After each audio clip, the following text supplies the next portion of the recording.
At kamusta ang muli sa lahat ng ating mga subscribers, Rewa Pips, Kabibers, at lalo na sa mga bago nating katambayan. At syempre ang fans ninyo, yung mga fans natin ng inyong lingkod, pambansang batugan. iPhone 18, no tones, no ringtone. Gagawin ko po, papakita ko lang sa inyo kung paano gawin yung iPhone 18 no ringtone. Kaya watch na lang nyo to. And pakita muna natin. Syempre, don't forget nga pala yung aking YouTube channel, iWave6792. Pa-subscribe na rin po kayo. Libre lang po yung free lang. At walang bayad. Check natin yung ringtone. Wala talaga. Nakatodo na siya. Activate natin. Pero, ganun pa rin. Wala pa rin siyang ringtone. Volume natin, wala. Okay na yung ganyan, nakikita ng sa video niya kahit wala sa politika. Alam din niya eh.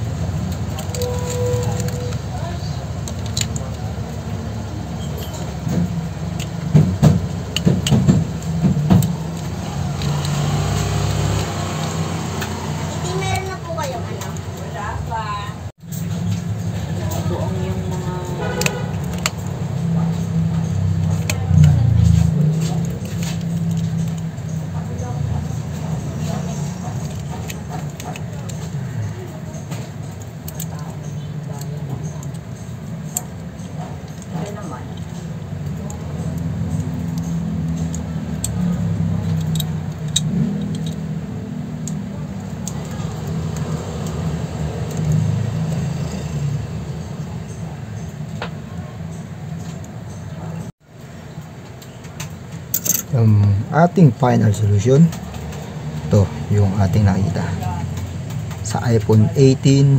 Tanggal yung ringtone, yung wire ng buzzer. Yan po yung buzzer tinatawag kung bakit nawawala ng ringtone, or kaya yung loudspeaker, tone sa incoming call, message, music, nandyan.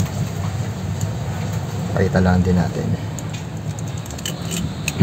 Babalik ko na din. Ingat lang sa inyong iPhone 18 pag meron kayong ganito. Ingatan yung baklasin dahil medyo masela yung LCD po yan. Ingatan lang yung maigi. And yung camera, ito yung LCD, medyo masela yan. Napupunit minsan yan yung flex. Ingatan lang din ninyo.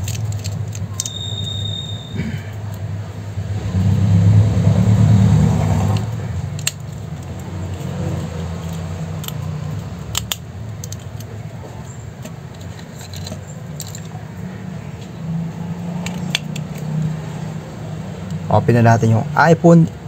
Pakinggan nyo. iPhone 18. May ringtone na. Gawa na kaagad yung iPhone 18. Gano'n lang kasimple yung ginawa natin sa iPhone 18. Makagamit na sa incoming call at going call. Magagawa na yan. At syempre, matatawagan na nila. Yung dapat tawagan nila. Pakinggan nyo maigi to. Yung ringtone sounds ng iPhone 18, napakaganda. Soft na soft, diba?